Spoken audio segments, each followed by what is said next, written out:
ինչպես դուք եք ձևակերպում ուրացման process կա։ Ես կխնդրեի դուք խոսեիք այս մասին։ Ինչու դուք շարունակ այս պնդումն եք անում, երբ իշխանությունը ճիշտ հակառակն է ասում եւ հիմա էլ այսինքն իրենք որևէ հիմնավոր բան դրա տակ ասում են չկա, դուք շարունակում եք նույնը պնդել, ինչու։ Գիտեք, չէ, որ ես փաստաբան եմ, որ խոսում եմ, փաստերով եմ խոսում։ Ուրեմն 2024 թվականի ապրիլ ամսին Ազգային ժողովի Պաշտպանության հանձնաժողովի նախագահը մի հարցազրույցում Ազատության ռադիոկայանում տված, ասաց, որ վարչապետը գաղափար ունի, որ փնտրեն իրենք գտնեն 1.5 միլիոն ցեղասպանության զոհերի անուն ազգանունները, ինչպես նաև նրանց զոհվելու հանգամանքները, այսինքն քննչական ինչ-որ աշխատանքների վերաբերյալ քննարկում էր գնում, դուք պատկերացրեք, որ մարդիկ բան են առաջարկում, չգիտեմ, գնալ Դերզորի անապատ կամ ցեղասպանության մյուս վայրեր, հա, եւ այնտեղ ինչ-որ բաներ անել, փնտրել մարդկանց անուն ազգանունները, դեպքերը ոնց են ցեղասպանվել, բան, դա հին թուրքական թեզ է, որ պնդում են առաջ բերում, որ 1.5 միլիոն զոհ չի եղել, զոհ չի եղել, եկեք հանձնաժողով ստեղծենք, քննարկենք, չգիտեմ ինչ, այսինքն այս թեզը մտցվել է քննարկման մեջ։ Հետո երբ որ մենք սուր քննադատեցինք, ինքը մի հատ էլ հարցազրույց տվեց, ասեց դա իմ գաղափարն է եղել, վարչապետինը չի եղել, եւ խիստ նկատողություն է ստացել։ Ամեն դեպքում այդ թեզերը, երբ որ դրվում են շրջանառության մեջ, դրանք կոնկրետ նպատակ ունեն եւ Հայաստանի ներսում գործում է թուրք-ադրբեջանական փափուկ ուժ, ինչ ասա նշանակում, որ ոչ թե ինչ-որ պատերազմական գործողություններ, այլ փափուկ ուժով փորձում են մարդկանց մտքերը, մարդկանց մտածմունքները, պատկերացումները, իրենց անցյալի, իրենց հիշողության, ազգի հիշողության, ազգի անցյալի, ազգի վերածնունդի մասին սկսեն ռևիզիայի ենթարկել, դա իրենց իրաց բառն չէ, ռևիզիան։ Սկսում են ռևիզիայի ենթարկել, վերանայել այդ process-ը, ինչ ասա նշանակում, որ բայց միգուցե մի հատ նայենք տենակ այս ցեղասպանությունը ոնց է եղել, մենք դեռ պետք է հասկանանք։ Ամբողջ աշխարհը գիտական մակարդակում, իրավական, քաղաքական, պատմական հասկացել է եւ գիտականորեն հաստատված է, որ ցեղասպանությունը եղել է։ Ես հիշում եմ Ամերիկայում, երբ որ սովորում էի Լո Սքուլում, իրավաբանական դպրոցում, մեր դեկանը, այսինքն իրավաբանական դպրոցի գլխավոր մարդը է, ռեկտոր։ Ինքը ներկայացրեց մի գիրք, որտեղ ցեղասպանությունների մեջ այդ ցեղասպանությունը նշված էր մասսակ, այսինքն զանգվածային սպանություններ։ Եվ ես իմ բողոքի ձայնը հնչեցրեցի հրեայր պրոֆեսորը։ Ներողություն խնդրեց, ասեց վեճ ունեինք համահեղինակներով, սենց ենք ձևակերպել, հաջորդ թողարկման մեջ գրքի գրելու ենք հայոց ցեղասպանություն։ 2009 թվականի բան եմ ձեզ պատմում, Միացյալ Նահանգներ, Մինեսոտայի համալսարան։ Հիմա մարդիկ 2024 թվականին, 25 թվականին, 26 թվականին ինչ են քննարկում, որ մենք լինենք արտաքին քաղաքականության մեջ այս հարցը պետք է միշտ լինի։ Ծայրահեղությունից ծայրահեղություն կա ուրացությունը ծայրահեղությունը, կա առաջնահերթություն դրոշակի պես բերել առաջին պլան, դա նույնպես ծայրահեղություն է, բայց արտաքին քաղաքական մեր հարցերի մեջ պետք է լինի, որովհետև այն ունի անվտանգային նշանակություն մեր համար։ Օրինակ ինչ որ եղել է հայոց ցեղասպանության ժամանակ 111 տարի առաջ, ինչի մասին է եղել, որ հայերը չպետք է այստեղ ապրեն, մեր համար խնդիր են, հայերին պետք է կոտորել եւ կոտորում են։ Հետո գալիս է օրինակ Արցախում էթնիկ զտում։ Էլի հայերը չպետք է այստեղ ապրեն, մեզ խանգարում են եւ էթնիկ զտում պետք է լինի։ Հետո գալիս է Միջանցքի խոսակցությունը, չէ՞, ինչի մասին է։ Մենք պետք է գնանք գանք, բայց դուք այստեղ չպետք է կանգնեք։ Միջանցքի թեման ինչի մասն է։ Մենք պետք է գնանք գանք, մեր բեռները տանենք, բերենք, չգիտեմ ինչ անենք, բայց ձեր սահմանապահը այստեղ չպետք է կանգնի։ Երբ որ դու միջազգային գործընկերներին, օրինակ, չեմ, Ամերիկայից, Մեծ Բրիտանիայից ներկայացնում ես խնդիրը այս ոճով, պատմական ընթացքը ցույց է տալիս։ Մարդը քեզ հասկանում է, թե ինչ է կատարվել այն ժամանակ ու ինչ է կատարվում հիմա։ Բայց երբ որ դու կտրում ես այդ ամեն ինչը, աղճատում ես, մի հատ նայենք դրանք ցեղասպանությունը ոնց է եղել, հուշահամալիրը ոնց են կառուցել, բանից հուշահամալիրը կառուցվել է, հա, դա ինչ է եղել, դա եղել է հայ ժողովրդի վերածննդի ժամանակաշրջաններից մեկը։ Վերջին հաշվով ցեղասպանության հարցի բարձրաձայնումը, անկախական շարժումը, նույն ԱՄԿ-ի, հա, անկախական շարժումները նույնպես սկսվել են այս հարցերը հիշելուց, մեր պատմական հիշողության մեջ արձանագրելուց եւ մեր պատմական հիշողության մեջ այն ոչ թե պահանջատիրության իմաստով եմ սա ասում, այլ մեր իմունիտետի, ազգային իմունիտետի բարձրացման պաշտպանության Զարմացան ասում եք առաջնահերթություն սահմանելը նույնպես ծայրահեղություն է, բայց այս իշխանությունը ԿՊ նկատի ունեմ իր նախընտրական ծրագրում, կառավարության ծրագրում, այդ թվում ազգային ռազմավարության մեջ հստակ նշել է, որ դա մեր առաջնահերթություններից է հասնել միջազգային ճանաչմանը, ջանքեր ներդնել եւ այլն։ Մի րոպե, ո՞ր ծրագրում։ 21-ի։ Հա, ես զարմացա, որովհետև հիմա իրենք հանել են արտաքին քաղաքական օրակարգից, այդեմ, բայց հիմա հանվել է, ինչը բերեց այս փոփոխության, որ այսօր Փաշինյանը իր ուղերձում արդեն ասում է, դե մենք ունենք 29743 քառակուսի կիլոմետր, թեր բնակեցված է մեր տարածքը, Սինգապուրի հետ է համեմատում, որ հանգիստ կարող ենք այդ տարածքում երջանիկ ապրել, հետեւաբար պետք է ծալենք դնենք դարակում այդ հարցը։ Հայոց ցեղասպանության հարցը Հայաստանի 29000 ժամանակին 800 էր ասում, ինչքան բանը փոխվե։ Լավ, ամեն դեպքում հայոց ցեղասպանության հարցը այս Հայաստանի տարածքում բնակվելու, չբնակվելու հետ կապ չունի։ Դրանք ինչու են փորձում իրար կապել, որ իբր թե հայոց ցեղասպանության հարցը բանը տարածք պահանջելու մասին խոսակցություն է, եւ որ խոսա ասեն դու պատերազմ ես ուզում, դու պատերազմ ես ուզում, դու պատերազմ ես ուզում, եւ դրանով մարդկանց դրեսն հարցը ուրիշ բանի մասին է, հարցը այն մասին է, որ մենք ունենք պատմություն, ունենք վատ ժառանգություն ցեղասպանության տեսքով։ Եվ այս վատ ժառանգությունը մեզ զգոն է պահում, որ մենք լինենք ուշադիր մեր հարևան երկրների հետ։ Մենք ով է պատերազմ ուզում Հայաստանում հարևան պետությունների հետ։ Մենք լինենք ուշադիր զգոն եւ անվտանգային երաշխիքներ ունենանք նրանց հետ հարաբերվելիս։ Սրա մասին է քննարկում։ Իրանք աղավաղում են, մանիպուլացնում են, բերում են մտցնում են մի դաշտ, որ այդ դաշտում անպայման պետքա մանիպուլյացիայի տեսքով սա օգտագործել եւ ունենք այն ինչ որ ունենք, այսինքն արդարացնել Հայաստանում այսօրվա ուրացության խոսույթը մանիպուլացնելով, որ իբր ով որ ազգային որևէ բան ասում է, ուրեմն պատերազմ է։ Իշխանության ինչ եք անելու, հետապնդելու եք այդ հարցը, առաջնահերթությունը։ Երեք ես թեզերից մեկը ներկայացել եմ, որը վերաբերում է օրինակ Արցախի էթնիկ զտմանը։ Մենք միջազգային նախադեպ ունենք հենց հիմա, որ Հարավային Աֆրիկայի Հանրապետությունը դիմել է Արտադրության միջազգային դատարան 23 թվականին Գազայում ցեղասպանության հարցով։ Այդ կոնվենցիայի մաս ենք նաև մենք։ Հայաստանի Հանրապետությունը ես լոբինգ եմ արել, որ Հայաստանի Հանրապետությունը պետք է այդ կոնվենցիային համաձայն նույնպես դիմի դատարան Արցախի էթնիկ զտման հարցով։ Սա ինչ կտա մեզ։ Սա գոնե այսօր, եթե մենք դարած լինենք 23-24 թվականին, գոնե այսօր Ադրբեջանը կվախենար օրինակ Արցախում մեր եկեղեցիների ոչնչացումից։ Ինչու, որովհետև դա նույնպես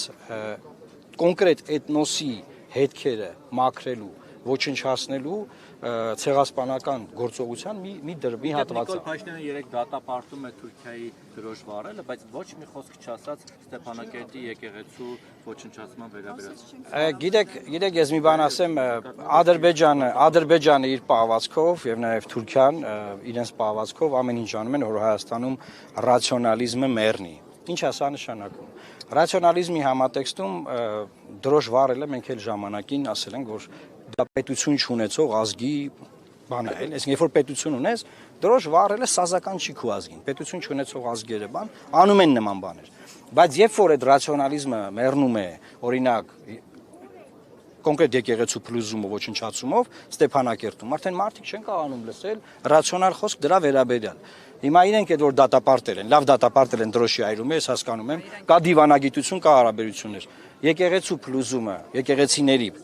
ոչնչացումը Արցախում, ինչու չեն դատապարտել։ Ես կոնկրետ օրինակ եմ բերել, որ իսրայելցի մի զինվոր Լիբանանի տարածքում Հիսուս Քրիստոսի խաչը կոտրել էր, նկարը կա էլի։ Եվ այս նկարը համացանցում տարածվում է։ Ամբողջ քրիստոնյա աշխարհը սկսում է քննադատել Իսրայելին, հետո Իսրայելի բոլոր պաշտոնատար անձինք սկսում են հերթով ներեգություն խնդրել,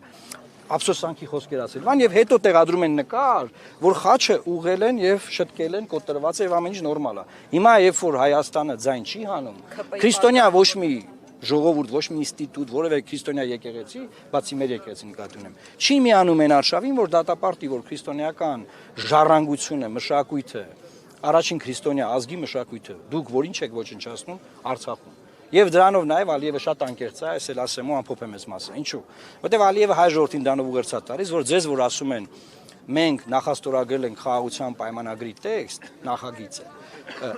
դա մի խաբվեք հայ ժողովուրդ, որովհետև մենք ձեր այդ խաղաղության պլաններ չունենք։ Եթե խաղաղության պլաններ ունենայինք, այդ եկեղեցի այլի կթողեինք, եթե ամեն ինչ բացվելու է, խաղաղ լինելու, դե կգնանք կգանք, մոմ կվառենք, ինչն է պատճառը, որ անպայման քանդվի։ Այսինքն Ալիևը անկեղծ հայ ժողովրդին ասում է, որ ձեզ խաբում են, մենք ձեր հետ կապված խաղաղության պլաններ չունենք։ Բաներ չունենանք եւ դրանով նաեւ օգնում է հայ ժողովրդին, որ հետ գա իր արմատներին եւ հասկանա, որ իրան խաբում են, մանիպուլացնում են լավ ապրելու ցմփ բանես համերգների բաների խորովածի այս սուտել խմելու բանը համատեքստում էլի ուրիշներն է թող Ալեն Սիմոնյանը հենց Ստամբուլում այսպեսի մի հայտարարություն արեց, ասում է, որ Թուրքիայի հետ հարաբերությունների հաստատմանը խոչընդոտում է Ադրբեջանը։ Հենց Ստամբուլում կան հայտարարություն արեց։ Ըստ ձեզ, սա Նիկոլ Փաշինյանի կամ այդպես համաձայնեցված էր, հա, գործադիր է քաղաքականության հետ ու ինչ ուղերձեր սրանով այդ հաշվի առնելով, որ հենց Ստամբուլում է, հա, նման հայտարարություն։ Տեսեք, ես կարծում եմ սպիկերի դերը միշտ Հայաստանում օգտագործվել է որպեսզի ավելի ազատ այլ մեսիջներ տրվի, կարծում եմ այդ համատեքստում է, բայց դա խոստովանություն այն ամոթալի վիճակի մասին, որ ունենք հայ-թուրքական բանակցային տրակուն, որովհետև այդ process-ը նշանակում է, որ մեզ այն ժամանակ խաբել են, որ դիվանագիտական ազնագրերի համար սահմանը բացվելու է, ցամաքային սահմանի մասնախոսքը գնում։ Հետո նորից են խաբել, այն ժամանակ, երբ որ դա խոսակցությունը գնում էր, դերևս հայ մարդիկ ապրում էին Արցախում, Մեսրոպ Մաշտոցի հիմնած դպրոցում դպրոց էին գնում, աղոթում էին, այսինքն այդ խաբկանքը շարունակվում է։ Հիմա միտեղ մի բան ասել, իրենք են չեմ եղադրում, որ նախկինում բանակցել են մի բան, եկե ժողովրդին ասել մեկ ուրիշ բան։ Հիմա իրանք ինչ են անում, իրանք ժողովրդին ասում են ամեն ինչ լավ է, նորմալ է, բացվում է, բան, հեսա առևտուր եւ այլն, միակողմանի առևտուր են կանում։ Եվ որից հետո գնում Ստամբուլում ասում են բանա, դե ժողովուրդ ջան, դե գիտեք դե բան, Ադրբեջանը ձեզ խանգարում։ Այսինքն Թուրքիայի պես հզոր երկիր ուզում է սահմանը բացի մեր հետ, Ադրբեջանը չի թողում, հա։ Այդ են ուզում ասել։ Այսինքն կարող ենք ասել, որ հաշվի առնելով, որ Ռուբինյանն է, հա, այդ բանակցությունները վարում, իր այսպես աշխատանքի, ապարդյուն աշխատանքի հետևանքն է, սա Գիտեք, այսինքն դուք մտածում եք, որ մի մարդ պետք է բանակցի ու դա բացվի։ Գլխավոր պատասխանատուն արտաքին քաղաքական վարչապետն է։ Այդտեղ ոչ Ալեն Սիմոնյանին պետք է առանձնացնել, ոչ Ռուբին, կոնկրետ գլխավոր պատասխանատու։ Հայկական կողմը ճիշտ չի աշխատում, թե Թուրքիան չի։ Հայկական կողմը ի սկզբանե գնացել է մի ճանապարհով, որի իբր բանակցությունները գնում են առանց նախապայմանների։ Բոլոր տեքստերում Թուրքիան համաձայնվել է, որ գրվի, որ առանց նախապայմաններ են բանակցում, բայց միևնույն ժամանակ բոլոր նախապայմանները իրենք դրել են սեղանի վրա։ Դա եղել է սկզբից Արցախյան հիմնախնդիրը, հետո Միջանցքի հարցը եւ այդպես շարունակ։ Հիմա մի քանի քաղաքական հարց էլի, եթե կարելի է, պարոն Մարուքյան, ինչ եղավ ձեր եւ Հովիկ Աղազարյանի հետ, ինչ տեղեր չկարողացաք միասին կիսել եւ ձեր նախընտրական քարոզարշավի ընդհանրապես ընտրական փուլի մեջ եք մտել, ով է փողը տվել, ով է ֆինանսավորում։ Ոչ մի բան չի եղել մեր միջև, ամեն ինչ նորմալ գործընկերային հարաբերություններ կան։ Ինչ վերաբերում է մեր նախընտրական արշավին, ես հիշեցի մեր համագումարը 15 թվականին։ Համագումար էին կանում եւ լրագրողները հարցում էին, բայց ես փող որտեղից, որ համագումար եք անում։ Հիմա նույն բանն եմ հիշում, այսինքն 19 քաղաքական միավոր գրանցվել է ընտրություններին մասնակցելու եւ բոլորին հուզում է, որ միայն այ լուսավոր Հայաստանն է ոնց է անում։ Ես ձեզ ասեմ, լուսավոր Հայաստանը ոչ տրադիցիոն արշավ է անում, շտաբեր չի բացում, դուք մեր մեծադիր բաներները չեք տեսնում, այսինքն մենք իրականացնում ենք smart campaign, խելացի արշավ, ինչ է սա նշանակում։ Մենք նոր տեխնոլոգիաներով մեր խոսքը հասցնելու ենք մարդկանց։ Մեր միակ պրոդուկտը այս ընտրություններում մեր գաղափարն է ու մեր խոսքն է։ Մենք ամենաճանաչված, 5 ամենաճանաչված քաղաքական բրենդներից ենք, այսինքն բրենդը հայտնի դարձնելու խնդիր չունենք։ Ինձ կամ մեր թիմը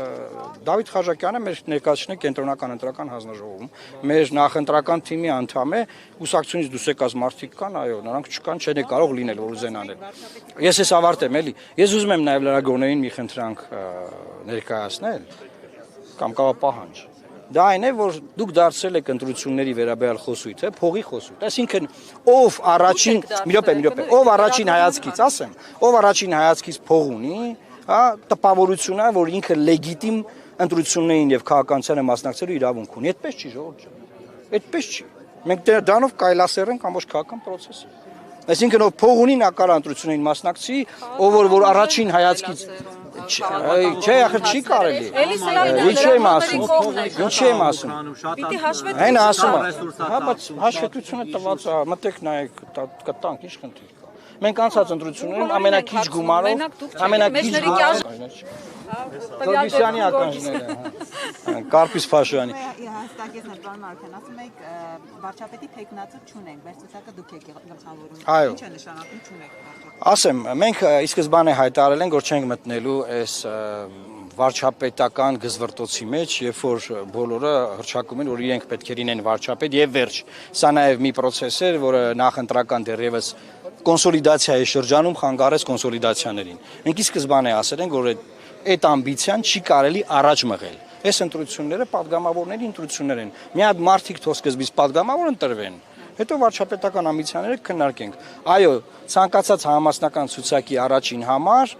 տվյալ ուժի ֆորմալ վարչապետի տեխնացիոնալ օրինակ գնալու այն բանավեճին են գլխավոր, չէ՞, բայց մենք ասել ենք, որ մենք չենք մտնելու այդ իմաստով այդ բանավեճի մեջ, որտեղ մի քանի իմաստ քննարկում է, անիմաստ։ Այո։ Անցողիկ շեմը արդեն հաղթահարել ենք, որովհետև դեռ որ չէինք հայտարարել, որ ընտրություններին մասնակցում ենք, դրանից քիչ էր պակասում։ Երբ որ հայտարարեցինք, բնականաբար դիրքավորումը բերեց արդեն հաղթահարելու։ Այսինքն այս պահին հաղթահարելու։ Այո։ Հանգիստ։